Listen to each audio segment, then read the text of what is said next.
may mga bashers talaga, hindi po yan titigil sa negativity na issue at sa mga comment na pinupukol nila kay Kim and Paula Avellino. Kasi trabaho po nila yan. And alam po kasi nila na sikat si Kim and Paula Avellino. Kaya sino pa ba yung bibirahin nila ng bibirahin at babatuhin ng mga negativity? E di yung mga sikat, kasi alam po ng tao na pag sikat ang binanatan ng mga bashers na yan at ginawan po ng issue, syempre maraming maka-curious. Tungkol naman sa vlogger na tinutukoy nyo, Ginang Norma Dayag, na nanligaw na daw si Paula Avellino kay Chinita Princess. Ang tagal na po, Ginang Norma Dayag. And parang mag-asawa na nga sila kung kumilos po sila, hindi po ba?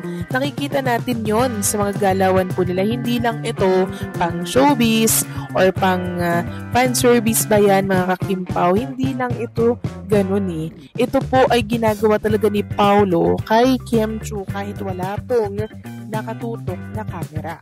Ibig sabihin, totoo, very genuine, and syempre, yung ginagawa ni Paula Avellino, hindi po yun pagkukunwari.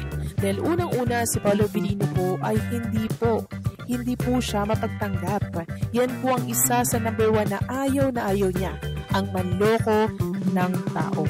Kaya naman, positive vibes lang tayo at wag na nating pagtuunan pa ng pansin ng mga bashers na yan. Basta ako po, mga kakimpaw, babanat ako at ipagtatanggol ko si Kim and Paula Avellino para po sa kanila. So maraming salamat sa komento, Ginang Norma Daya. God bless po at mag-ingat kayo palagi. At ang pangalawa komento, wala naman po kay Cynthia Reyes. Sabi niya, yes, kaya nagustuhan ko si Paulo dahil naalala ko hobby ko sa mga ginagawa ni Paulo kay Kim. Kaya tumutulong ako sa magdarasal sa relasyon nilang dalawa na mahalaga talaga yung pag-aalaga sa relasyon and sincerity at loyalty. And yes, of course, bigyan ng pagpapahalaga yung deep intimate moments silang dalawa kapag nagkatuluyan na sila. So maraming salamat po sa komento, Ginang Cynthia Reyes. So nakakatuwa lang po na nakikita natin kay Paula Avellino and kay Chinita Princess yung true meaning of love. Talagang sincere sila sa pinapakita po nila. Kaya naman ang daming nagmamahal sa kanila and syempre nai-inspire sa kwento po ng kanilang pagmamahalan. Kahit hindi naman po sila umame, nakikita naman natin, di ba, sa mga kilos pa ni Kim and Paula Avellino na talaga namang parang mag-asawa na sila, higit pa po sila sa magjowa, di ba, mga kakimpaw. Kaya sa mga nagsasabi dyan na pang ano lang daw, pang showbiz, ako po, hindi ganito yung pang showbiz, mga kakimpaw. Kasi nakikita natin talaga yung kilos nilang dalawa. So maraming salamat sa mga komento po ninyo. God bless, and wag po kayong magsasawang sumubaybay sa mga update ko, okay?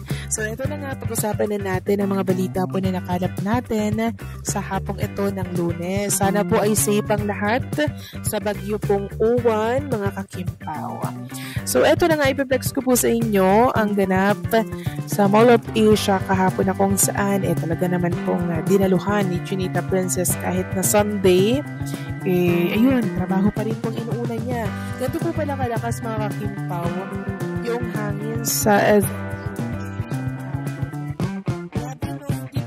si Kim Chiu doon. Talagang kahit may bagyo, sinuong niya po yung event para po sa Vil-Is. Nakakatuwa lang si Kim, mga Kimpaw. Hanggat kaya niya, talagang gagawin niya po. And ito yung isa sa dahilan kung bakit patuloy na namamayagpag siya at patuloy po na yumayaman ng Chinita Princess kasi hanggat may opportunity, ginagrab niya. Samantalang kakapasok lamang po na balita, mga kakimpaw, isang page nga po ng Kimpaw fans ang nakita ko pong nag-post ng picture ni Kim and Paula Avellino na kung saan makikita nga dito na nasa grocery store sila at magkasama. Ito po ay mula sa post ni GNMix05, credit po sa post po. At sabi nga dito sa caption, totoo nga kaya ito, Kim sinamahan ni Paulo mag-grocery. So kung inyong mapapansin, yung picture po na nakalagay dito, medyo blurred siya, medyo malabo. Pero meron naman po siyang comment dito sa kanyang post. Sabi niya po, wag po kayong tumingin sa picture. May nakakita daw po na grocery paghahanda para sa parating na bagyong Uwan. Kung totoo, di masaya ang all, bashers ang hindi masaya. And sabi niya pa dito, wala din pong masama kung samahan ni Pao si Kim mag-grocery. At least may magdadala ng pinamili ng Chinita. Yes, tama po kayo dyan. Wala naman pong masama kung samahan po ni Paolo Avellino si Kim Chiu mag-grocery para yan sa paghahanda sa bagyong uwan. Diba? Kasi kailangan po ni Chinita Princess syempre magabitbit, tagabuhat, diba? Kasi kung mag-grocery siya, ang dami po niyan mga kakimpaw. Baka hindi po kayanin ni Kim Princess yan. Knowing Kim Chiu, hindi naman po yan ganun kalaki ang katawan, diba? Sexy lang si Kim Chiu. Kaya kailangan niya po talaga ng katulong. And si Paolo Avellino talaga yung dapat nakasama niya dito, diba? Dalawang mag-asawa na mga kakimpaw, no? Hanggang sa pag-prepare para po sa paparating na bagyong uwan, magkasama silang mag-grocery together para syempre magkatulong sila, no? Sa mga bibilihin nila, ano ba yung mga kakainin natin? Diba? Ano ba yung mga food na i-stock natin? So, ayan po, diba? Dalawang mag-asawa na yan mga kakimpaw. Kaya nakakatuwa lang na may mga balita po na lumalabas na ganito. So, wag na tayong mag-focus sa picture. Ang importante, meron tayong nabasa dito na may nakapagsabi daw na magkasama nga po na nag-grocery si Kim and Paolo Avellino. Dalawa na talagang mag-asawa mga kakimpaw, no? And dun pa lang, hindi na dapat yan kino-question mga kakimpaw eh. What you see is what you get. Bahala na daw tayo. Sabi nga ni Paolo Avellino, bahala na kayo dun. So, pinagkakatiwala na ni Paolo Avellino kung ano yung magiging instinct natin, kung ano yung magiging isip natin. Kasi sila, pinapakita naman kasi nila yung katotohanan. Although hindi nila inaamin kung anong meron sa kanila dahil sa kanila na lang yun, privacy na lang nila yun. So, ganito yung sinasabi niya. Kung ano yung iniisip nyo, yun na yun. O, diba, mga kakimpaw? Ibig sabihin, napakalinaw.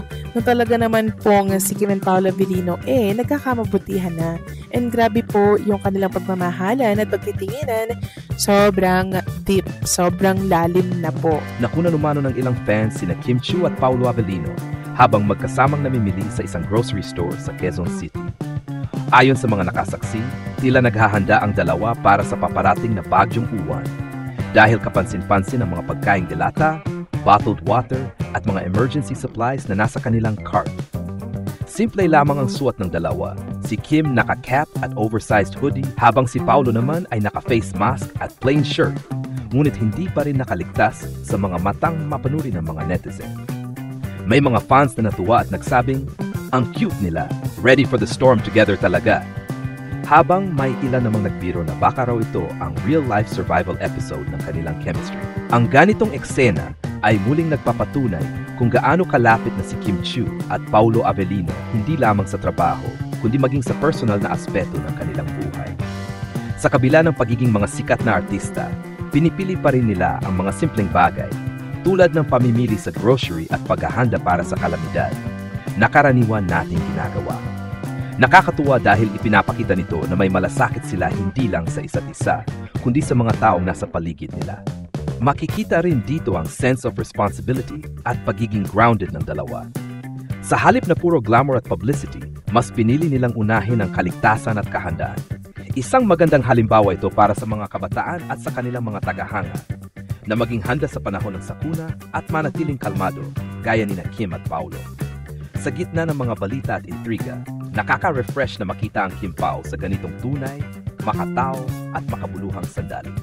Muli nilang pinatunayan na ang love and teamwork ay hindi lang pang serye, pwede rin sa totoong buhay. Ayon sa isang source na nakakita sa kanila, magaan lang daw ang mood ni na Kim Chiu at Paolo Avellino habang namimili. Nagtutulungan pa umano sila sa pagpili ng mga gamit. Si Kim ang abala sa listahan, habang si Paolo naman ang nagtutulak ng grocery cart. Napansin din ng ilang nakasabay nila na may dalang eco bag si Kim, senyales ng pagiging eco-conscious ng actress kahit sa gitna ng abalang paghahanda. Bukod sa personal nilang gamit, napansin din ng mga netizen na bumili sila ng dagdag na supply gaya ng instant noodles, hygiene kits at bigas na pinaniniwalaang para i-donate sa mga nasalanta ng bagyo. Dahil dito, umani ng papuri ang dalawa mula sa mga fans at netizens na humanga sa kanilang kababaang loob at malasakit sa kapwa. May ilang netizens pang nagkomento, hindi lang sila sweet, may puso rin para sa kapwa. Kim Pao for the people. Sana all ganito kahanda at maaway. Ang ganitong tagpo ay nagpapakita na sa likod ng mga ngiti at glamour ng showbiz, nananatiling makatao at matulungin sina Kim at Paolo.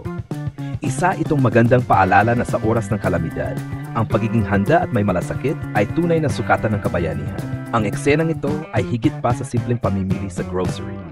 Para sa marami, isa itong patunay na sina Kim Chiu at Paulo Avellino ay may matatag na koneksyon. Hindi lamang bilang magkatambal sa telebisyon, kundi bilang dalawang taong marunong magpahalaga sa mga mahalagang bagay sa buhay. Kahandaan, malasakit at simpleng pamumuhay. Sa panahong madalas inuuna ng ilan ang social media exposure o pagpapakitang tao, kapansin-pansin na pinili ni Kim at Paulo ang tahimik, ngunit makabuluhang paraan ng paghahanda. Hindi nila ginawang malaking issue ang kanilang ginawa.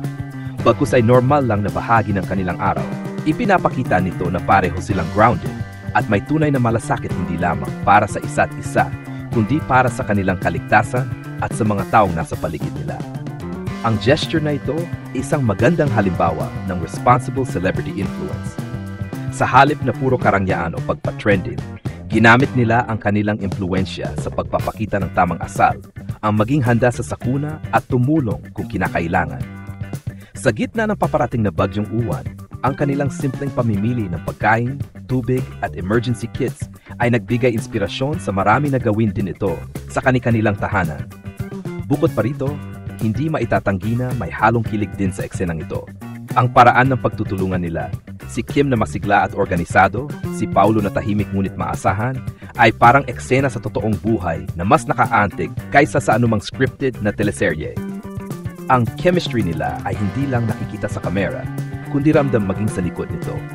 Sa kabuuan, ipinapakita ng pangyayaring ito na ang tunay na power couple ay hindi lang yung magkasamang maganda sa harap ng kamera, kundi yung sabay na humaharap sa mga bagyo, literal man o sa buhay. Ang Kim Pao grocery moment ay nagsilbing paalala na sa gitna ng unos, mas mahalaga pa rin ang pagdadamayan, paghahanda at pagmamalasakit. Sa gitna ng paparating na kalamidad, pinili nila ang pagiging practical at responsible, isang simpleng kilos na nagdadala ng malalim na mensahe.